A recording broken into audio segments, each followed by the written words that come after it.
Sejam bem-vindos a mais um episódio do Eu e Deuses. Novamente eu, Daniela Benetti, me junto à vingativa Camila Kintzel nesse podcast bissemanal para narrar as lendas mais pérfidas, os mitos mais extremistas, o folclore que não aceita traição. O mito de hoje, Medeia, é uma continuação do episódio dos Argonautas. Sim, porque só assim vocês vão saber o que aconteceu com Jasão ao voltar com o Velocino de Ouro para sua terra natal. Não dava para deixar vocês sem esse final, que é tão impactante que merece um episódio só dele. Então curtam e compartilhem para a gente continuar trazendo lendas em capítulos aqui para esse podcast. Vou te contar. Bem, se você chegou até aqui e não ouviu o episódio sobre os Argonautas, eu sugiro que volte 2 episódios e escute, para entender melhor o que está acontecendo nessa história. Mas, relembrando, Jasão, líder da super equipe de heróis gregos Argonautas, fez uma viagem cheia de perigos com seus amigos até a Cólquida, para obter o mítico Velocino de Ouro, que era a condição para recuperar o trono de seu pai. O rei do lugar, Eetes, disse que entregaria o item se ele cumprisse algumas tarefas, mas, chegando lá, Jasão descobriu que o item mágico era protegido por armadilhas e feitiços que ele não poderia vencer sozinho. E é aí que entra a nossa protagonista de hoje. Medeia era filha do rei e feiticeira muito habilidosa, até porque sua tia era ninguém menos do que Circe, outra feiticeira grega famosa que já teve episódio aqui no Eu Deuses, e que ensinou tudo para a sobrinha querida. Aliás, a Grécia era pequena, hein, gente? Todo mundo se conhece nessas histórias, impressionante, vai vendo que até o final tem mais. Mas, voltando, Medeia era neta do deus Sol Hélios, filha da ninfa Ídia e seguidora da deusa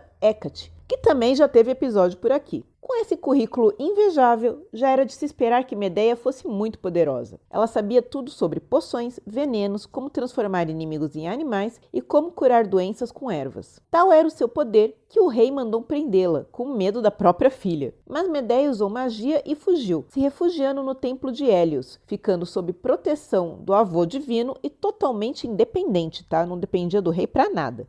Sou empoderada, tá? Porém, Jasão era um dos heróis queridinhos da deusa Hera. E vocês sabem como são os deuses gregos, né? Adoram uma intriga, uma fofoca, putaria, tomam partido nas intrigas humanas, na guerra da galera. Então, ao ver que Jasão precisava de ajuda, a Hera pediu ajuda a Afrodite e Eros, né? A deusa do amor, né? E Eros, que a gente conhece como Cupido, para que eles fizessem Medeia se apaixonar por Jasão. E assim, ela, que conhecia todos os caminhos do reino e era maga, iria ajudar o nosso herói. E, como contra a flechada do Cupido não tem remédio, logo que o viu, Medeia caiu de amores por Jasão, e não apenas contou a ele quais eram os desafios, como deu os meios de vencê-los. Ela deu para ele um unguento, que é uma espécie de creme, uma poção para passar, e que ele deveria usar no corpo e no escudo. Com isso, ele se tornava invulnerável ao fogo e ao ferro durante o dia, permitindo que ele cumprisse a tarefa número 1, que era, para quem não ouviu o episódio, arar um campo com touros de cascos de bronze que expeliam fogo pelas narinas. Ela também deu as dicas para que ele vencesse os soldados que iam nascer daquele campo, como eu contei no outro episódio. E qual que era a dica? Jogue uma pedra entre eles que eles vão se matar sozinhos. Além disso, né, o Velocino era guardado por um dragão. Vocês acham que o Jasão lutou com o dragão? Lutou nada. Ela deu um sonífero pro bichão e ele passou de boa. Enquanto isso, ela tratou os argonautas feridos da viagem e contou para eles os planos do pai dela, que ia incendiar o barco Argo e matar a tripulação durante a noite e manter o Jasão preso. Ou seja, tinha 50 heróis no barco e a Medeia fez tudo sozinha. O único pedido dela foi que, em troca, o Jasão a levasse com ele e se casasse com ela, sendo fiel para sempre. Ele não pensou muito, tá? Tipo, tô aqui ferradão, ela pode me ajudar? Beleza, caso. Vamos lá. E vocês devem, né, ter uma ideia que isso foi meio precipitado da parte dele. Só que aí ele reclamou que, tipo, você me ajudou tal, mas aí, ó, o rei tá vindo com o exército atrás da gente, como é que a gente vai fugir daqui? Aí a Medeia deu os primeiros sinais de que a flechada do Cupido tinha sido um pouco demais. Para garantir a fuga, ela sequestrou seu irmão Apsirto e no meio da jornada, assim, quando eles estavam saindo com o barco, ela matou e despedaçou o rapaz, o irmão dela, jogando os pedaços no mar e forçando o pai a parar para recolher os restos do filho para poder enterrar. Então eles fugiram. Pegaram pesado nesse bang aí, viu? Agora, não sei vocês, mas se isso não é uma red flag, eu não sei mais o que é. Só que o Jazão não achou nada demais. Só que assim, a viagem deu ruim, porque crime contra o próprio sangue era um pecado imperdoável para os deuses gregos, assim, era o pior dos pecados. Então haja tormenta, problema e o que mais que tivesse no caminho. E aí eles tiveram, inclusive, que enfrentar Talos, um gigante de bronze, que quem venceu Talos? A Medeia, usando magia. Mas chegou uma hora que eles precisaram ir até a ilha da Circe, a tia da Medeia, para fazer um ritual de purificação para conseguir prosseguir viagem, porque estava impossível. A coisa demorou tanto, né, esses perigos, ritual e tudo mais, que a Medeia teve 2 filhos durante a viagem, antes deles chegarem na terra do Jazão. E lá chegando, o tio do Jazão, Peleias, se recusou a ceder o trono, né, que ele tinha prometido em troca do Velocino, e a Medeia, que já era full pistola, decidiu que ia resolver aquilo do jeito dela. Eles ficaram por lá, ela fez amizade com as filhas do rei. Ela começou com conversinha na cabeça delas, né? De que o rei estava velho, ele era um pai muito amoroso, os filhos gostavam muito dele, queriam o melhor para ele. E que ela tinha um jeito de rejuvenescer qualquer um. E aí ela foi provar para as moças fazendo o seguinte. Ela pegou um carneiro velho acabado, esquartejou e jogou dentro de um caldeirão com uma poção fervente. E aí de lá, um pouco depois, ela retirou um carneiro jovem, inteiro e saltitante. Eu sei, vocês sabem que isso nada mais é que um truque de ilusionismo. Mas as princesas não tinham essa noção. E daí elas fizeram o quê? Mataram e esquartejaram o pai, jogaram num caldeirão e, poxa, ele não saiu de lá, né? O filho de Peleias, irmão delas, ficou putaço. E aí a Medeia e o Jazão tiveram que fugir, indo então para a cidade de Coríntio. E é aí que a coisa desanda de vez. Porque o Jazão, ele tinha essa frustração de não ser rei, né? Ele fez toda uma viagem, foi atrás de um negócio mítico, reuniu 50 heróis para quê? Para reaver o trono do pai dele. Ele queria ser rei. Ele tinha essa coisa de ser poderoso, né? Não bastava ser um herói famoso, ter uma esposa feiticeira poderosíssima, filhos. Não, o Jazão queria poder, ele queria uma coroa. E lá em Coríntio, eles foram recebidos pelo rei Creonte, que tinha uma filha chamada Creusa. Juro, Creusa, filha do Creonte.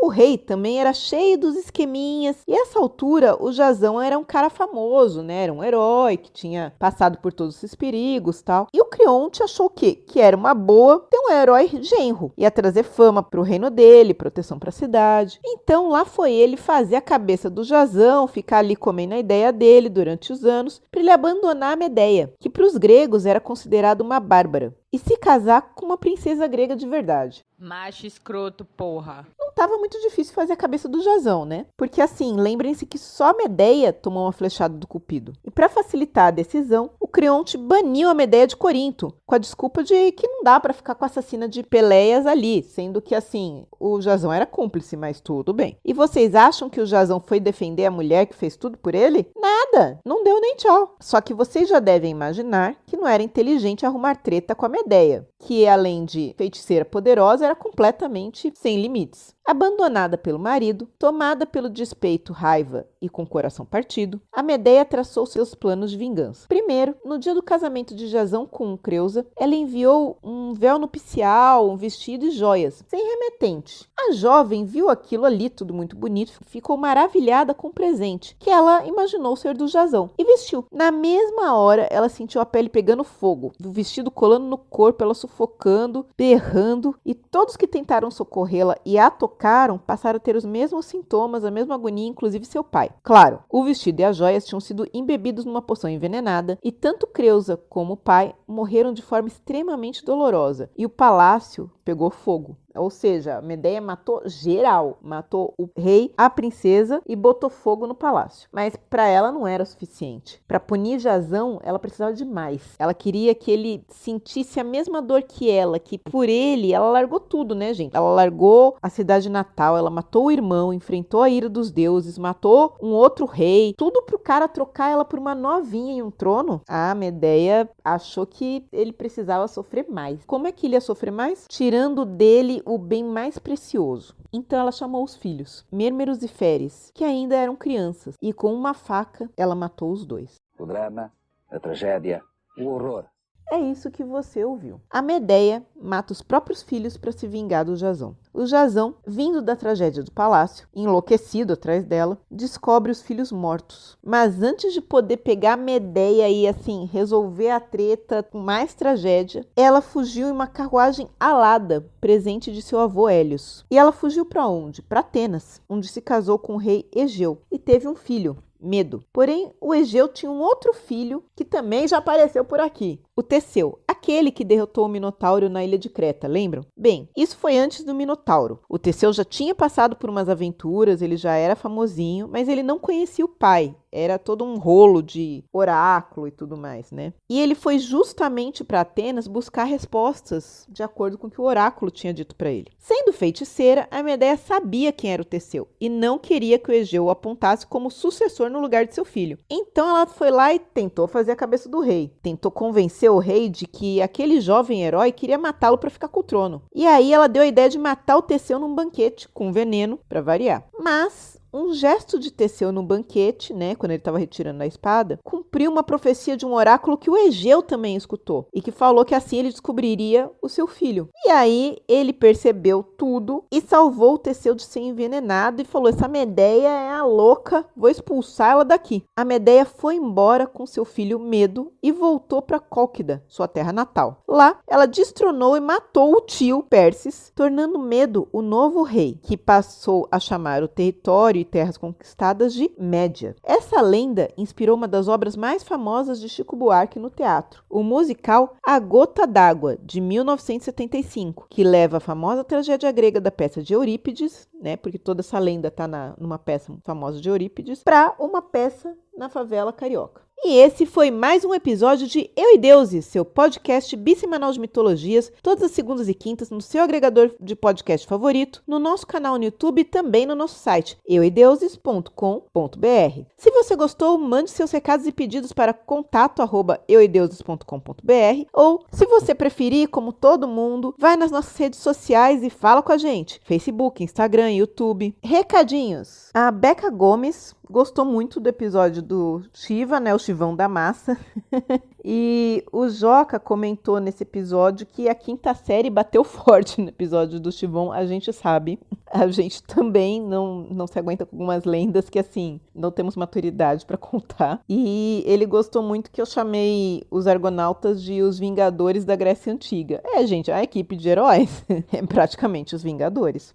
Obrigada novamente todo mundo que compartilha, coloca no Stories. Como sempre, quando vocês compartilham, vocês ajudam o podcast a crescer e continuar no ar, né? A Aisha compartilha bastante, fala com os amigos, é isso aí, gente. Ajuda que a gente cresce e continua o podcast. E fica aquela dica para não pegar boy lixo e não enlouquecer de amor, para manter a cabeça no lugar. Vai ler uns livros. Até o próximo Eu e Deuses. Bye, bye. Já lhe dei meu corpo, minha alegria. Já estanquei meu sangue quando fervia. Olha a voz que me resta, olha a veia que salta, olha a gota que falta pro desfecho da festa. Por favor, deixa em paz meu coração, que ele é um pote até aqui de mágoa. E qualquer desatenção, faça não.